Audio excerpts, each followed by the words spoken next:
Let me ask you something before I even start this story. Have you ever sat next to someone you've known for years, someone whose laugh you could recognize in a crowded room, someone whose presence alone made you feel like the world was a little less terrifying, and realized in one single, silent, breathless moment that you were completely and utterly in love with them? Not the fun kind of love, not the easy kind. The kind that sits in your chest like a stone. The kind that wakes you up at 3 in the morning. The kind that makes you rehearse conversations in the shower that you'll never actually have. The kind that makes you simultaneously want to be around that person every second of every day and run as far away from them as humanly possible. Yeah, that kind. Because that's exactly where I was. 23 years old, sitting in the passenger seat of a beat-up blue pickup truck, watching the highway blur past me, the mountains growing bigger and closer through the windshield, and absolutely terrified of the next 4 days of my life. Not because of the mountains. Because of the boy driving the truck. My best friend, my straight best friend, the boy I had loved in silence for 6 years. And by the time we came back down from those mountains, everything, and I mean everything, had changed. My name is Eli, and this is the truest story I've ever told. I need to tell you about Noah before I tell you about the mountains, because you can't understand what happened up there without understanding what Noah meant to me first. We met when we were 17, junior year of high school. It was the first day back after winter break, and I was running late because I'd missed my bus, and I burst into AP English class like a hurricane, backpack half open, hair a mess, completely out of breath, and every single head in that room turned to look at me. I wanted to die. And then, from the back of the room, this voice said, calm, easy, like he'd been expecting me, "There's a seat back here." I looked up, and there was this boy. Dark curly hair, warm brown eyes, wearing a flannel shirt with the sleeves rolled up. He was pointing to the empty desk next to him, and he was smiling like my dramatic entrance was the most normal thing in the world. I walked back there, I sat down, and that was it, that was the whole beginning of it. His name was Noah Callahan.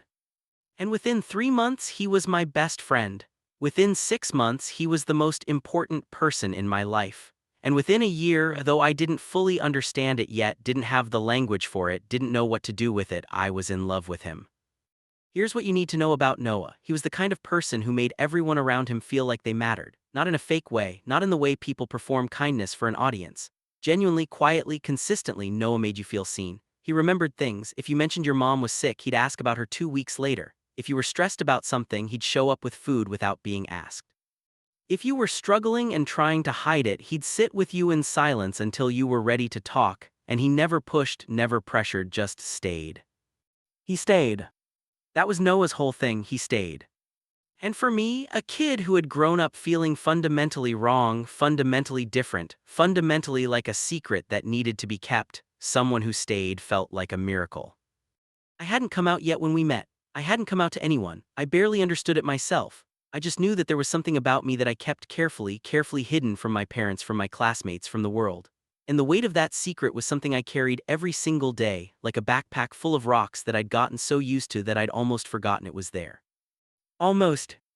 Noah didn't know, of course he didn't know. I made sure of that, not because I thought he'd be cruel. Noah wasn't cruel, not in his bones, but because I was terrified. Terrified of changing things. Terrified of losing the one person who made me feel like myself. Because here's the thing about being in love with your straight best friend that nobody really talks about. It's not just about the love, it's about the fear. The constant, grinding, exhausting fear that if they ever found out, if the truth ever came spilling out, they would look at you differently. That every moment of warmth and closeness would be recontextualized. That they'd feel betrayed, uncomfortable, unsafe. That they'd leave. And I could not lose Noah, I could not. So I kept the secret. For 6 years I kept the secret. I watched him date girls, first Sarah in high school, then a girl named Jenna in freshman year of college, then a woman named Maya who lasted almost 2 years and who I genuinely liked even as her presence made something in me ache quietly. I was his sounding board for all of it. I listened to him talk about his feelings, his doubts, his hopes. I gave advice. I celebrated with him and consoled him in equal measure. I was the best friend I knew how to be. And at night, alone, I let myself feel everything I spent the daylight hours pushing down. By the time we were 23, we were living in the same city by coincidence and then by choice.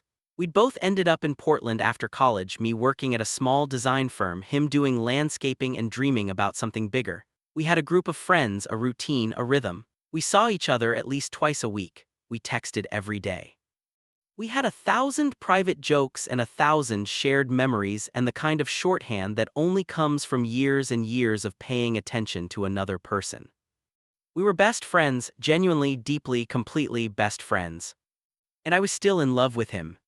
And then, one Tuesday evening in early September, Noah called me and said, "I want to do something big before the year ends, something real, something we'll remember."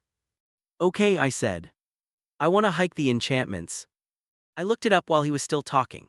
The Enchantments, a legendary backcountry route in Washington state, 20-plus miles through some of the most stunning wilderness in the Pacific Northwest, alpine lakes, jagged peaks, mountain goats, the kind of views that make you feel like the world is bigger than you ever imagined. Also, a brutal elevation gain, unpredictable weather, and permits so competitive they might as well be lottery tickets. "Noah," I said, "people wait years to get permits for that trail." "I know," he said, and I could hear the grin in his voice.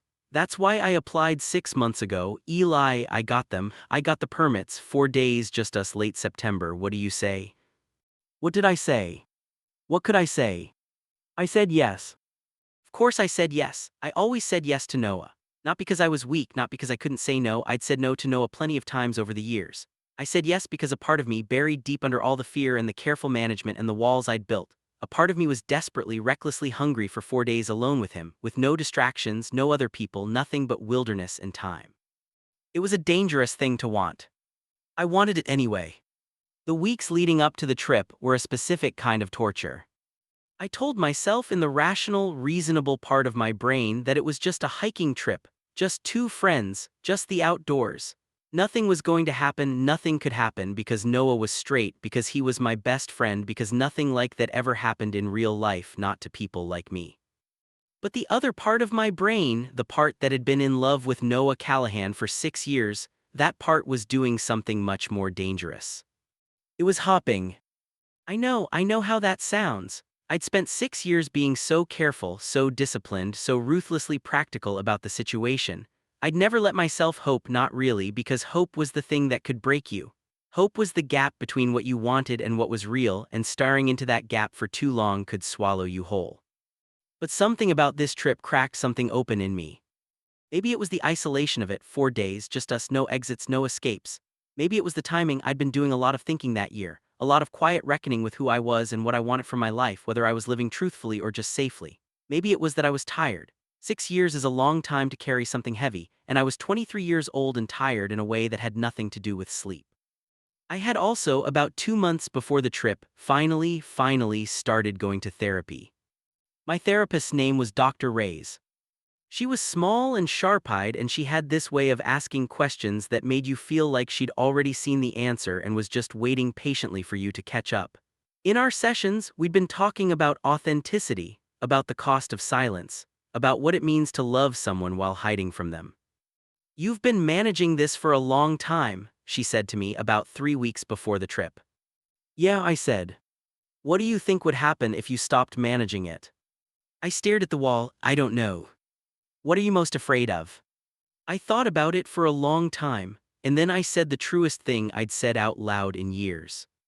That he'd look at me like I was a stranger. Dr. Reyes was quiet for a moment, then she said, "And what's the cost of never finding out?" I didn't answer that. I didn't need to. We both already knew.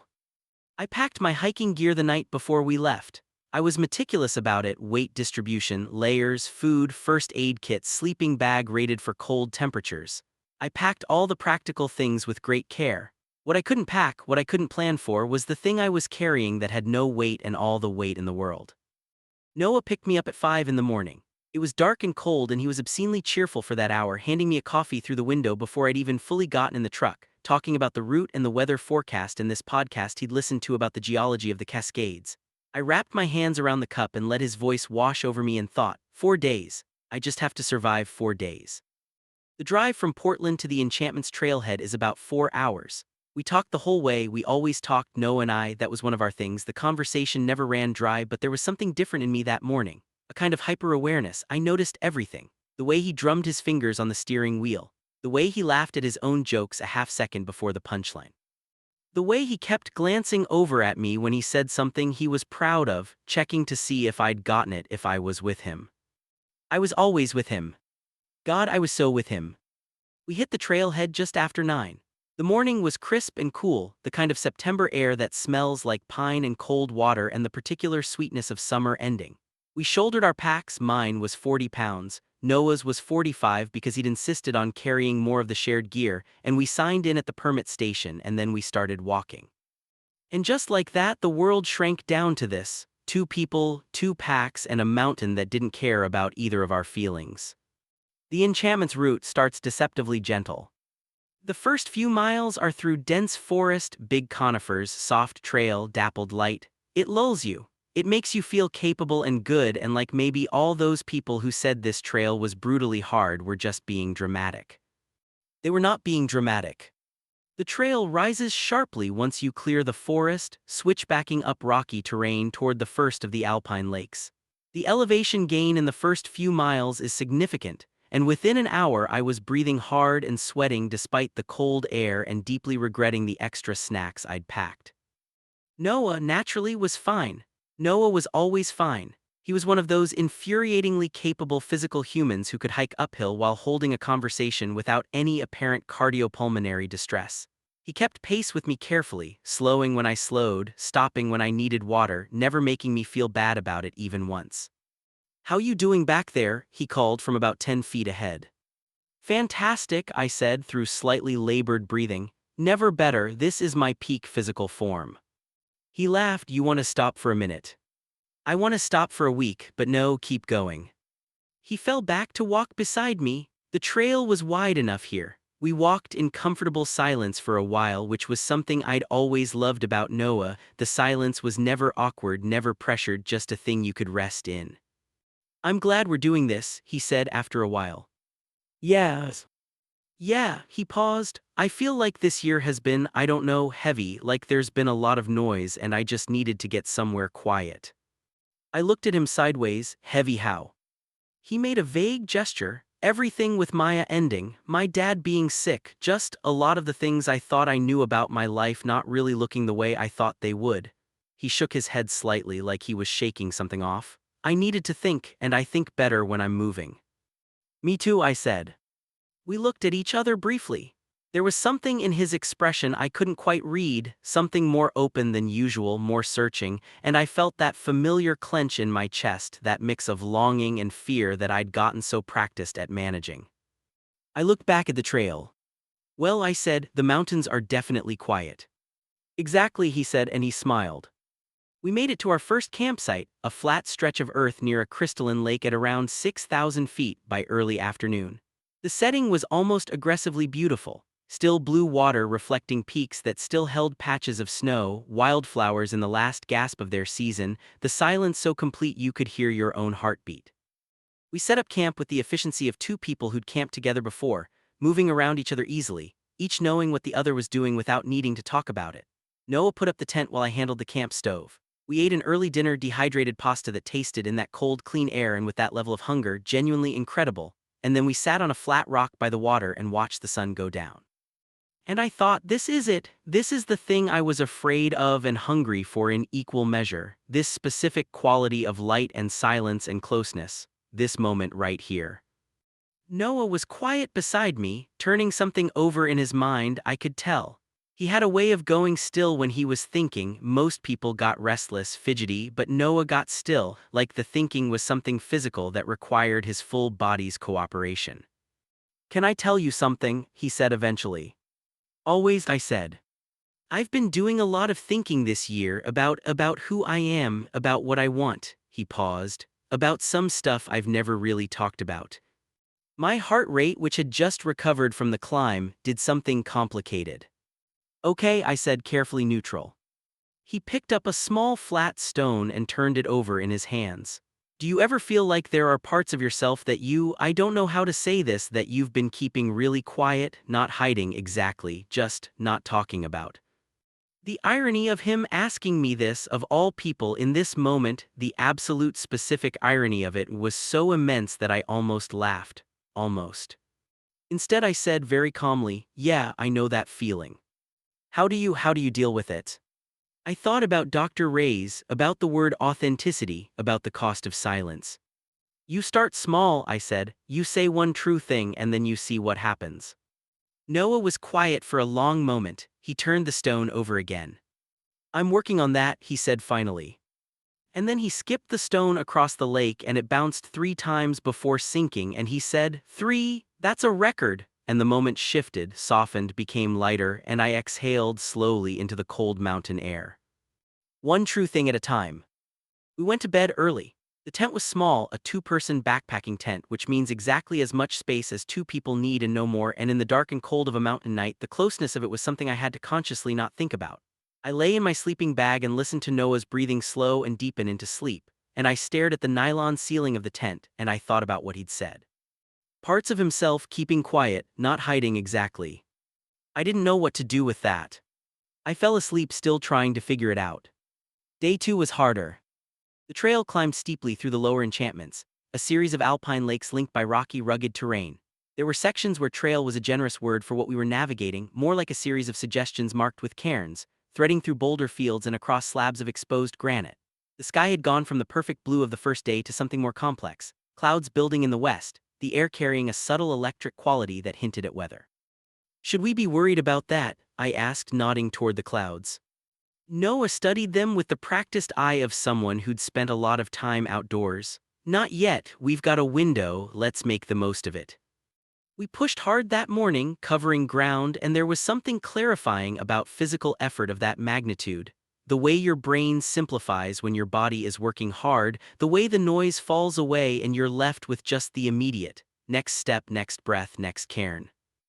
We stopped for lunch on a massive flat boulder overlooking a lake that looked like something out of a fever dream, water so clear it was almost colorless, the bottom visible at extraordinary depth, ringed by peaks that reflected in it perfectly.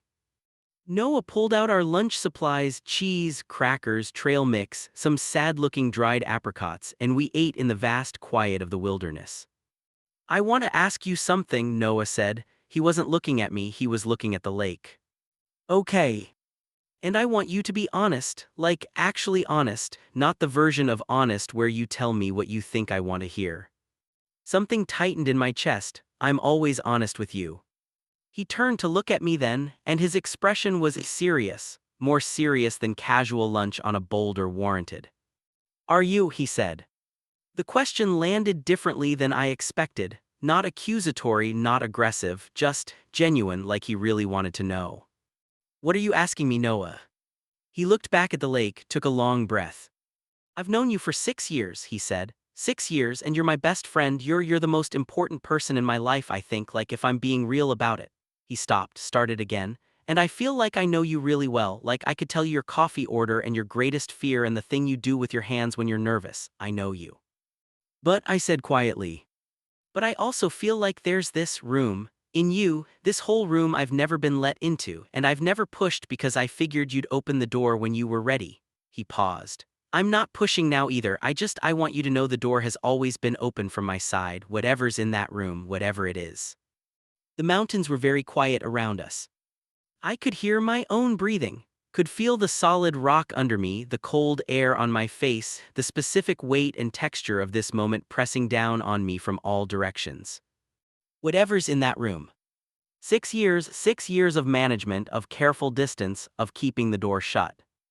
And here was Noah, sitting on a rock in the middle of the wilderness, telling me as clearly as anyone had ever told me anything that the door had always been open from his side. My throat felt tight. I looked at the lake. I thought about Dr. Ray's, about one true thing. I'm gay, I said. Just like that, 3 words, like dropping something I'd been carrying so long I'd forgotten what my hands felt like without it. The silence after them felt enormous. The mountains felt enormous. Everything felt enormous and also, strangely, very still. I couldn't look at him. I stared at the lake and waited. And then Noah said, okay. Just that, okay. And then a beat later, thank you for telling me. I finally turned to look at him. His expression was, I don't know how to describe it. Warm, a little undone in the way people get when something real happens. His eyes were bright. I've wondered, he said carefully, I didn't want to assume or make you feel I don't know, watched. You knew. I suspected for a long time, he paused. I never wanted to push. I let out a breath that felt like it had been stored somewhere since I was 17. I stopped, started again. I was afraid of changing things. Nothing's changed, he said immediately. Noah, I mean it. And he turned to face me fully, and his voice was steady and sure in the way Noah's voice was when he meant something completely. You are my best friend. You have been my best friend since you burst into English class with your backpack half open and your hair insane and sat down next to me. That is not going to change. Nothing about this changes anything for me, except he stopped. Except what? He looked down at the cheese and crackers between us. Except I understand some things better now, about you, about some of the distance, some of the careful. He looked up. I'm sorry if I ever made that harder, if I ever made you feel like you couldn't tell me. You didn't, I said. That was all me, that was fear. Fear of what? Of losing you, I said simply, truthfully. Noah was quiet for a moment. The wind moved across the lake, ruffled the surface past. You cannot lose me, he said. I need you to understand that. You literally cannot lose me. That's not something that's available to you as an option. And I laughed. I laughed because it was such a Noah thing to say, so direct, so certain, so completely him, and because the alternative to laughing was crying, and I was on a boulder in the middle of the wilderness and I had at least 12 more miles to hike. Okay, I said. Okay, he agreed. And we ate our sad apricots in the sunshine, and the clouds kept building in the west, and I felt something in me, something I hadn't even fully known was clenched, begin to slowly, carefully open. By mid-afternoon, the weather had made its intentions clear. The clouds we'd been watching all day had thickened and darkened and moved with the purposeful speed of weather that means business. The temperature had dropped 15 degrees since morning. The wind had picked up, carrying a bite that hadn't been there before. We need to move, Noah said, studying the sky with focused eyes. How far to the next campsite? 3 miles, and some of it is exposed ridge. We moved. I want to tell you that I was calm and capable and handled the deteriorating weather conditions with grace and experience. I want to tell you that. The truth is that when the rain started, and when rain quickly became horizontal sleet being driven by wind that seemed personally offended by our presence, I was somewhere between adequately prepared and genuinely frightened. The exposed ridge section was something. The trail narrowed to a few feet wide with significant drops on either side. The footing was wet rock made treacherous by the precipitation, and the visibility had dropped to maybe 30 feet. The wind was the kind that pushes back against you, that makes each step a small negotiation between where you want to go and where the mountain is willing to let you. Noah was ahead of me. He kept looking back, not in a patronizing way, not checking to see if I was keeping up, just checking on me the way you check on someone who matters to you, making sure. You okay? He called over the wind. Great, I yelled back, love this, really enjoying myself. He grinned, I could see it even through the sleet, and turned back to pick his way forward. We were maybe 2/3 of the way across the ridge when I slipped. It wasn't dramatic, it wasn't a movie moment. My foot hit a wet patch of stone wrong, my ankle turned, and I went down hard onto one knee, my trekking pole clattering away, my pack throwing my balance off in a way that sent me sideways toward the downhill edge of the trail. I caught myself, I dug my hands into the rock, pressed my weight low and caught myself. I was fine, scraped palm, bruised knee, badly frightened but fine. But in the second between the slip and the catching, I made a sound. Involuntary, sharp, the kind of sound you make when your body thinks it's in real danger. Noah heard it. He was back at my side in about 4 seconds flat. Just appeared out of the sleet like he'd been teleported, dropping to his knees next to me on the wet rock, one hand on my arm, one on my back. Hey, I've got you, are you hurt? I'm fine, I said, slightly breathless. I caught myself, I'm fine. Let me see, he was already looking at my hands, my knee, running a quick and practiced assessment. No, I'm fine. He looked at my face. His was very close to mine, that was the geometry of the situation. Both of us crouched on a narrow ridge in a storm, faces inches apart, and he was looking at me with that particular focus, that particular intensity, and the situation was so far from romantic, wet and cold and genuinely a little scary. And yet something in the look on his face made my breath catch in a way that had nothing to do with the slip. Okay, he said, okay, but we're going to do the rest of this section differently. I'm going to be right behind you, hands reach distance. If you slip again, I've got you, okay? You don't have to. Eli, his voice was quiet and absolute. I've got you, let me. Something in me went very still. Okay, I said. We finished the ridge that way, me in front, Noah a step behind, the storm howling around us, his presence at my back steady as bedrock. He didn't touch me, there was no need, I didn't slip again, but I felt him there every step, the reliable heat of him against the cold, the sound of his footfalls just behind mine. We made it to the campsite, a sheltered hollow between two large boulders that cut the wind significantly, and we got the tent up in record time, working with the particular efficiency of two people operating on adrenaline and mutual purpose. Inside, out of the wind, the world contracted to something manageable. We sat in the tent vestibule and changed into dry layers and drank hot tea from Noah's camp stove and didn't talk for a while. The storm screamed outside. In here it was not warm exactly but sheltered. Safe. That was gnarly, Noah said eventually. That is one word for it. You good? Yeah, I looked at my scraped palm. Genuinely, yeah. He nodded, turned his teacup in his hands. When I heard that sound you made, he stopped. No, I was fine.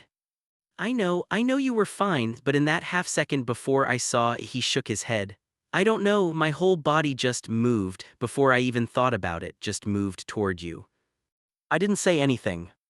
I've been thinking about that, he said, what that means, he stopped again. The storm made a sound like a held breath, and then released into something lower, steadier. You were telling me something this morning, he said, his voice quieter now. You told me something true, and I've been thinking about it all day, about doors. He looked at me sideways. I have something in that room too, Eli, something I've been quiet about. My heart was doing something I didn't have a physiological explanation for. What kind of something, I said. He was quiet for a long time. I think, he said slowly, like each word was a step on uncertain ground, that I've been confused about some things for a long time, about myself, about what I want. He paused. About who matters to me, in ways that I didn't have words for, and I think being here doing this, being in this specific place with you, I think some of those words are getting clearer. The tea steam curled up between us. Noah, I said very carefully, what are you saying? He turned to look at me. In the particular dim light of the tent vestibule with the storm raging outside and the small camp lantern between us casting its yellow glow, his face was very open, more open than I'd ever seen it.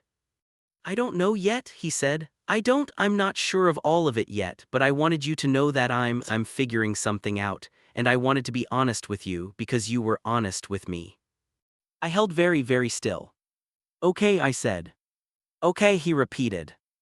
And we sat there in the vestibule while the storm raged around us, and I thought about one true thing leading to another, and about doors, and about what happens when two people stop being so careful at the same time.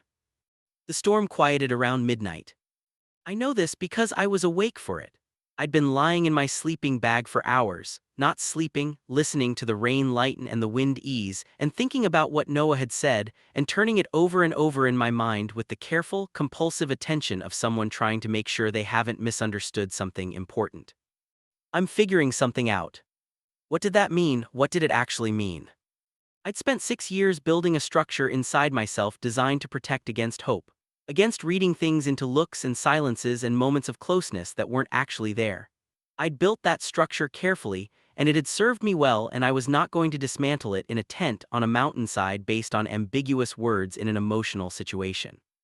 And yet, Noah shifted beside me. I heard his breathing change, the shift from sleep breath to awake breath, and then after a moment he said quietly into the darkness, "You awake?" "Yeah." "What are you thinking about?" "Literally everything," I said. He made a soft sound, almost a laugh. "Me too." Silence outside, the last of the rain was tapering off. The wind was nearly gone, the world was settling. "Eli." "Yeah. I want to tell you something, and I need you to just let me finish before you say anything, okay?" My heart was very loud. "Okay," I said. He was quiet for a moment, gathering. And then he said, "I have been in love with you for 3 years." The silence that followed was the loudest thing I've ever heard. I did not breathe. I know, he said, and his voice was careful and steady and a little rough around the edges. I know how that sounds, I know it's complicated, I know there's a lot to unpack in that sentence. But I have been running from it for 3 years and I have been lying to myself about it, and I've been telling myself it was something else, that it was just closeness, just importance, and then today. Today on that ridge when you slipped and I heard that sound and everything in me just moved, he stopped, started again. I'm not confused about everything. I told you I was figuring things out, and that's true, I am. There's a lot I'm still working out about myself. But this part, his voice went quieter, this part I'm not confused about. I was still not breathing. You can say something now, he said very softly. I turned my head. In the darkness, I could just make out the shape of him facing the ceiling, his profile against the thin light coming through the tent fabric. Noah, I said. My voice came out different than I expected, less steady, more something. Yeah. I have been in love with you for 6 years. The silence this time was different, warmer, like something exhaling. I heard him breathe. 6 years, he said, almost to himself. Eli. I know. 6 years and you never. I was terrified, I thought I'd lose you. He turned his head to look at me. We were both lying on our backs in the dark, faces turned toward each other, the inches between us carrying the weight of years. You cannot lose me, he said, for the second time that day. I know, I said, I know that now. A long moment, the mountains outside utterly silent, the whole world it seemed holding still. I don't know exactly what this is yet, he said honestly. For me, there's still figuring to do, I want you to know that. I don't want to tell you something that isn't fully formed and have you build, I don't want to. Noah. Yeah. I have waited 6 years, I can wait for you to figure things out. He breathed and then quietly something in him seemed to settle. Okay, he said. Okay, I said. And we lay there in the dark side by side in the sleeping bags, and after a while our hands found each other in the space between us, not dramatically, not urgently, just there. His hand over mine, warm and steady and real. And I closed my eyes. And for the first time in 6 years, I slept without the weight. I woke up before him. The light coming through the tent fabric was the specific pale gold of early morning in the mountains, dawn light, the clearest and most honest light there is. Everything outside had been washed clean by the storm. I could hear running water somewhere, a stream running stronger from last night's rain, and somewhere further away, the call of a bird I didn't know the name of. Noah was asleep, still, the way he always was, in sleep, quiet and contained, like even unconscious he was deliberate about taking up space. His hand was no longer in mine. At some point in the night we'd shifted to our separate sides of the tent. But the thing that had happened between us was still there, fully present, not a dream. I lay very still and let the morning happen around me and thought about what came next. Because here's the thing they don't put in the movies. The morning after a big emotional revelation is complicated. The sweeping declarations and the held hands in the dark, those are real, those happened, those mattered, but they don't erase the complexity. Noah had said he was still figuring things out. That was honest and important. We both were standing at the beginning of something, not the end. There was no certainty here, no clean resolution. There was just this, whatever this was, a beginning. And beginnings are terrifying. Noah stirred, went through the phases of waking, the small sounds, the slow return to consciousness, and then he opened his eyes and looked at me, and whatever expression I had on my face made something shift in his. Hi, he said. Hi, I said. A beat. That happened, he said. That happened, I confirmed. He looked at the ceiling, let out a long breath, then turned his head to look at me again. How are you? Honestly, I have no idea. I feel like someone removed a 50-pound thing from my chest that I'd been carrying so long I forgot it was there. And now I don't quite know how to stand up straight without it. He was quiet, turning that over. Yeah, he said, yeah, I understand that. How are you? Scared, he said simply, and more awake than I've felt in a really long time. We got up, made coffee, stepped outside into the aftermath of the storm, the world washed clean and bright, the air cold and electric, the views from our camp expanded somehow by the clarity that follows rain. We stood side by side with our mugs and looked at the mountains in the early light and didn't try to fill the silence with words. After a while, Noah said, I want to keep going, today, the summit section, I want to see it. Me too, I said.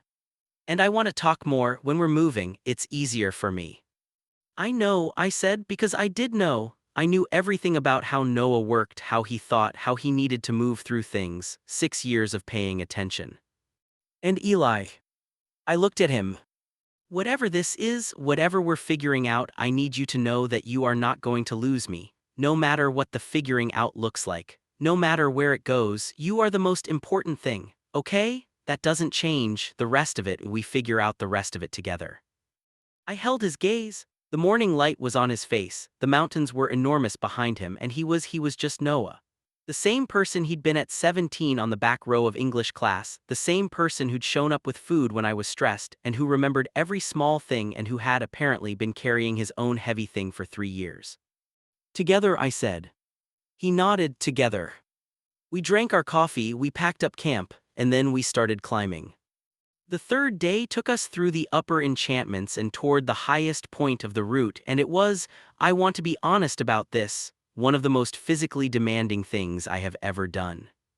The terrain above the upper lakes is exposed and lunar, all pale granite and residual snow, and the kind of altitude that makes your legs feel like they belong to someone else. The sky was a deep, saturated blue after the storm, the kind of blue that feels impossible, that doesn't look real. We could see for what seemed like forever range after range of peaks fatting into the distance, the world going on and on. We talked while we climbed, the way Noah does best, moving through it, words coming more easily with the rhythm of steps. He told me about 3 years ago. What had started it, a moment, he said, that had crept up on him so quietly that he hadn't recognized it for what it was until it had already become something he couldn't ignore. A night we stayed up until 4 in the morning just talking, one of those conversations that could have ended but neither of us wanted it to, and he looked at me across the living room floor and thought something he hadn't been ready to think. I didn't know what to do with it, he said. I'd thought about it in the abstract before, I'd thought about it. But thinking about it in the abstract and then sitting across from your best friend at 4 in the morning and suddenly knowing it's real, those are different things. What did you do? I asked. I went home and I didn't sleep for 2 days, he said. And then I convinced myself it was just intensity, friendship intensity, and I filed it away. You filed it away. I am very good at filing things away, he said ruefully. I know, I said. I'm also very good at filing things away. We've both been filing things away in the same drawer for years. He laughed, the laugh echoed off the granite around us. Yeah, he said, I'm starting to see that. We talked about his figuring out. He was careful with it, precise in the way that Noah was precise about things that mattered, not overclaiming, not underclaiming. He told me he thought he'd always been more fluid than he'd allowed himself to consider, that the stories he'd told himself about who he was had been simpler than the truth, that he dated women because that's what he knew, what was expected, what had always seemed like the obvious shape of his life. I'm not saying the women weren't real, he said. They were real, I cared about them, but I think I've been living in a smaller version of myself than I actually am. Does that make sense? Yes, I said, that makes complete sense. I told him about my own years of it, the hiding, the managing, the careful construction, the relief of therapy and Dr. Ray's, and the slow, laborious work of learning to be honest with myself. He listened the way he always listened, completely, with his whole attention, without interrupting. We reached the summit just before noon. And I am going to try to describe what it looked like, even though I know I don't have the words for it. The top of the route opened out into a high plateau, and from it you could see everything. North, south, east, west, mountains and sky and distance and more mountains. The cascades going on forever, patches of snow, hawks or eagles or something enormous riding thermals far below us. The whole enormous, indifferent, beautiful world. We stood at the top and didn't speak for a long time. I thought about the 17-year-old version of me who had walked into English class and sat down next to a stranger and had no idea what that moment would grow into. I thought about all the years of silence and distance and careful management. I thought about fear, how much of my life I had organized around it, how much real and beautiful and true living I had maybe sacrificed to keep it at bay. Noah was standing beside me, our shoulders were almost touching, close enough that I could feel the warmth of him against the cold air. I'm really glad I called you, he said. About the trip. About the trip, a pause, about everything. I looked at him, he was looking out at the mountains and the light was on him and he looked, I don't know, like himself, fully, completely himself. Me too, I said. He turned to look at me, and the expression on his face was, I don't have perfect words for it. It was warm and honest and a little scared in the way that only real things make you scared. It was the face of someone standing at the edge of something and choosing to step forward. He reached over and took my hand. Not dramatically, not urgently, just took my hand the way he'd done in the dark of the tent, easy and sure. We stood at the top of the world and held hands and didn't say anything for a long time. And the mountains held still.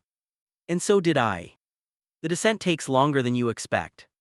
This is a thing about mountains that surprises a lot of people. You think the hard part is going up and the going up is hard, but the going down is its own kind of effort, its own kind of discipline.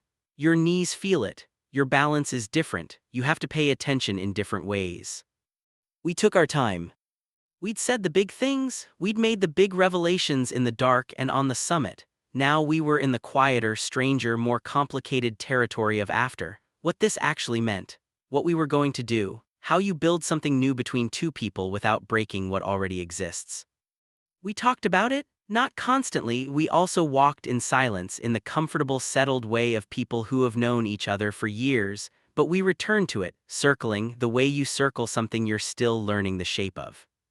I don't want to rush anything, Noah said on a long downhill stretch through the lower forest. I think there's still figuring out for me to do, about myself, about he gestured vaguely, what the full version of this is. I know, I said. And I don't want you to be waiting on me while I figure it out. That's not fair to you. Noah. What? I stopped walking, he stopped too, turned to face me. We were in the forest now, the light filtered through conifers, the trail soft under our feet. I have waited 6 years, I said, not because I was being patient or noble, because I was scared, but I'm not scared anymore, or I'm scared but I'm doing it anyway. I looked at him directly. I would rather do this slowly and honestly and figure it out together than rush it and break something. I'd rather take as long as it needs than not have it at all. He held my gaze for a long moment. Yeah, he said. Yeah. Even if it's complicated, even if my figuring out takes time and involves me being uncertain and maybe getting some things wrong. Noah. You're human, I'm human, we're going to be uncertain and get things wrong. That's not a deal breaker. The only deal breaker is if we stop being honest. He was quiet. Then I can do honest. I know you can, I said. You've been honest with me on this mountain for 3 days. That's more honest than most people manage in a lifetime. He looked at me with that open expression, the one I'd been seeing more of over these 4 days, the one that was becoming my favorite version of his face. Come here, he said.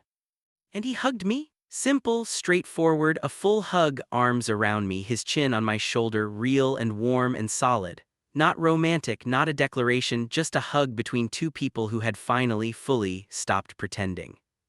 I hugged him back. And I thought, this right here, this is the thing I was afraid of losing, and it is the most here it has ever been. We kept walking. Our last night in the wilderness was warm. The storm had moved on and taken the cold with it, and the evening was golden and soft, the kind of late September evening that feels like a gift. We made dinner, the last of our dehydrated food plus some chocolate Noah had been hoarding for the occasion, and sat outside the tent to eat it, watching the last light leave the sky and the stars appear one by one, more and more of them, until the whole arch overhead was brilliant with them. What happens when we get home? I asked, not anxiously, just asking. Noah thought about it. I think, he said slowly, I go to therapy, figure some things out with someone who knows what they're doing, and we keep talking, we stay honest, we figure out the rest together. What about people, our friends, people knowing? My process is my own, he said. I'll get there at my own pace, but what matters to me most, he looked at me, is that you and I know, that between us it's real and it's true, the rest of it is details. Okay, I said. Okay, he said. We sat under the stars for a long time. At some point his shoulder was against mine, and at some point it was comfortable and natural, and neither of us had made a decision about it, it had just become true. Hey, he said at some point. I'm glad you exist. I smiled into the dark. I'm glad you exist too, Noah. I mean it specifically, like, specifically you. I'm specifically glad that you exist and that you burst into that English class and sat down next to me. You invited me. I know, best decision I ever made. The stars burned overhead, indifferent and beautiful. I said that when we get back, I'm going to live a little differently. Like, I've been so careful for so long and I want to be less careful, more real. Yes. Yeah, I want to stop managing so much, just be. Noah was quiet for a moment, then he said, I'll be right there with you. And I believed him. I believe him still. Epilogue What the MOUNTANS changed. We came down from the enchantments on the fourth day. We drove back through the morning in mostly comfortable silence, the kind of silence that is full rather than empty, that holds things rather than hiding them. I watched the mountains shrink behind us through the passenger window and thought about how strange it is, the way a place can change you, the way 4 days in one specific landscape at one specific moment in your life can reorganize the whole interior architecture of you.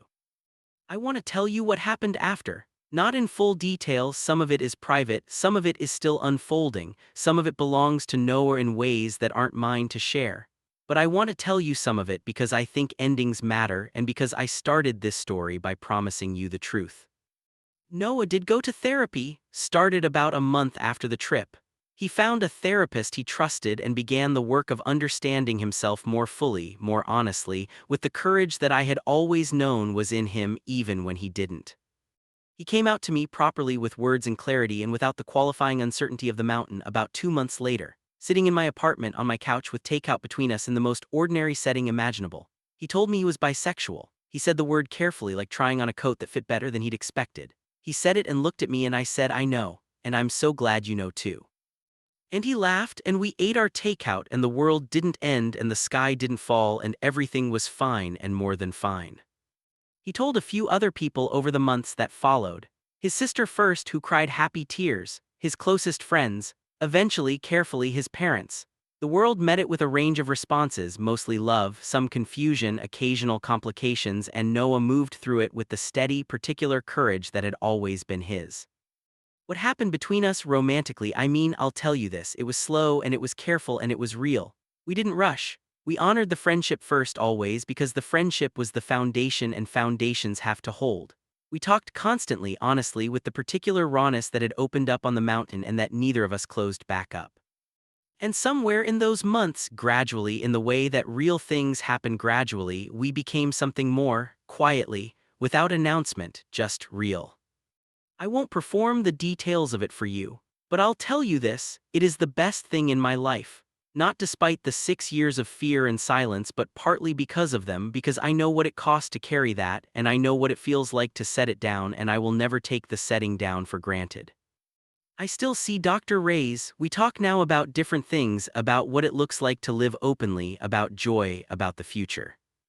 Noah and I went hiking again last summer, somewhere smaller, easier, less consequential in every external way. And about halfway through, on an unremarkable section of trail in the ordinary afternoon, he took my hand and said, I would have liked to have known earlier that I could do this. You figured it out when you were ready, I said. I wish I'd been ready sooner. Me too, I said, but we're here now. Yeah, he said, we're here now. We walked on, the mountains were very quiet, the sky was very blue, his hand was in mine. And we were here. And that was everything. If you made it to the end of this story, thank you, genuinely thank you. I want to say a few things before you go. If you're carrying something right now, a secret, a love, a truth about yourself that you have been keeping quiet because you are afraid of what happens if you let it out, I see you. I know what that weight feels like. I carried it for 6 years. And I want you to know the thing you are most afraid of losing because of that truth, the love, the friendship, the belonging, it is usually more durable than your fear believes it is. Not always, I know not always. Some people won't meet your truth the way Noah met mine. Some doors won't open. And that grief is real and it matters and it deserves to be witnessed. But sometimes the person you've been afraid of telling has been holding the door open from their side all along. You are allowed to tell one true thing. Just one, just start there. And see what happens. The mountains will be quiet while you do. Take care of yourselves, be honest, be brave, I'll see you in the next one.